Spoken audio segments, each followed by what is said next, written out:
नमस्कार, मैं अतुल कुलकर्णी। कल 16 जुलाई 16 तारीख को मैं एक दिन का अनशन कर रहा हूं अपने ही घर से। इस अनशन के दो कारण हैं। एक तो ये कि सोनम जी और उनके साथी जिस दर्द से गुजर रहे हैं, मैं उस दर्द से जुड़ना चाहता हूं। और दूसरी बात, हमारी सरकार से मैं दरख्वास्त करना चाहता हूं कि वो अपनी संवेदनशीलता को प्रकट करें। सोनम जी और उनके साथी, उनको ये लगता है कि बहुत ही कुछ दर्दनाक कारण हैं जिनकी वजह से उनकी कुछ मांगे हैं। लेकिन जाहिर सी बात है कि हमारी सरकार को यह लगता है कि वो कारण सही नहीं है और उनकी मांगे बिल्कुल ही सही नहीं है। मैं कतई मानने के लिए तैयार नहीं हूं कि हमारी सरकार असंवेदनशील है, क्योंकि कई बार हमने हमारी सरकार को भावुक होते हुए देखा है, जनता का जो दर्द है उससे जुड़ते हुए देखा है। बस इस बार इस मामले में शायद कुछ गलतफहमियां हैं जिसकी वजह से यह संवेदनशीलता प्रकट नहीं हो रही, एक संवाद नहीं हो रहा।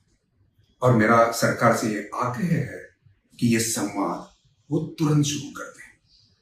अगर आपको ये कारण सही लगते हैं और अगर सोनम जी और उनके साथी जिस दर्द से गुजर रहे हैं उस दर्द से आप जुड़ाव महसूस करते हैं, तो इस रील को आप शेयर करें और कल एक दिन के अनशन की आप भी कोशिश करें। एक बहुत ही भले और बहुत ही समझदार इंसान को यह कहते हुए मैंने एक बार सुना था कि दर्द का दर्द से रिश्ता होना बहुत जरूरी है।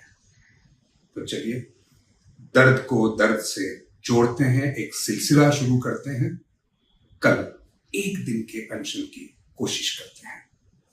बहुत बहुत बहुत धन्यवाद। जय हिंद।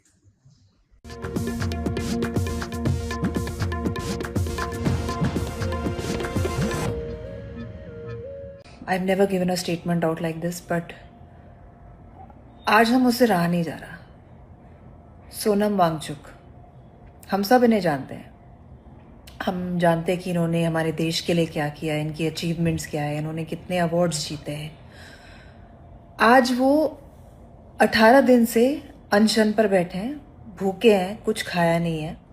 ये किसके लिए बैठे हैं? ये उन बच्चों के भविष्य के लिए बैठे हैं जो उन्हें दिख रहा है कि बर्बादी की तरफ जा रही है। ये उन बच्चों के लिए लड़ रहे हैं जिन्होंने अपनी जान खो दी।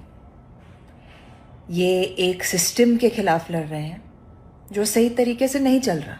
आप जानते हैं, मैं जानती हूँ, सब जानते हैं। हम सब उन्हें जानते हैं, वो हमें नहीं जानते। पर फिर भी देश के लिए, इस देश के बच्चों के भविष्य के लिए उन्होंने 18 दिन से खाना नहीं खाया है और बहुत सारे लोग चुप हैं। तो मुझसे तो ना रहा नहीं गया। अब जो होना है होगा, नो प्रॉब्लम, बट मैं चुप नहीं बैठ सकती। ये आदमी single handedly, of course with the cockroach Janata party, मैं इस देश के युवाओं को बधाई देना चाहती हूँ कि उन्होंने अपनी आवाज़ उठाई, वो सच के लिए, कुछ अच्छे के लिए लड़ रहे हैं। पर कोई सुन क्यों नहीं रहा? Nobody cares. कोई कुछ डायलॉग नहीं खोल रहा, कोई कुछ बात नहीं कर रहा, कोई इनको इनकी तरफ मुड़ के देख भी नहीं रहा है। And that's when I decided कि मैं भी क्यों चुप हूँ। मैं भी तो इस देश की युवा हूँ, मैं भी इस देश का भला चाहती हूँ। मैं कोई एंटी नेशनल नहीं हूँ,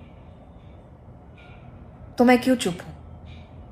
सोनम जी ने एक्चुअली कहा कि आप मुझसे नहीं कहिए कि मैं अपना फास्ट तोड़ूं, गवर्नमेंट से कहिए कि वो हमसे बात भी क्यों नहीं कर रहे हैं। Why aren't they even paying attention to any of this? तो हाँ, आप सही हो sir, you are very very important to us, you are a gem, you are, I can not thank you enough for what you are doing for this country. तो मैं आपसे नहीं कहूँगी कि आप अपना फास्ट तोड़े। मैं बस यही पूछना चाहती हूँ कि when is it going to be enough? जब ये आदमी मर के चले जाएंगे तब आप उठेंगे, और वो किसकी रिस्पॉन्सिबिलिटी होगी? ठीक नहीं हो रहा जो हो रहा है। I just wanted to say that. I think हमें तो डेफिनेटली अपनी आवाज़ उठानी चाहिए, हमें अपनी आंखें खोलनी चाहिए।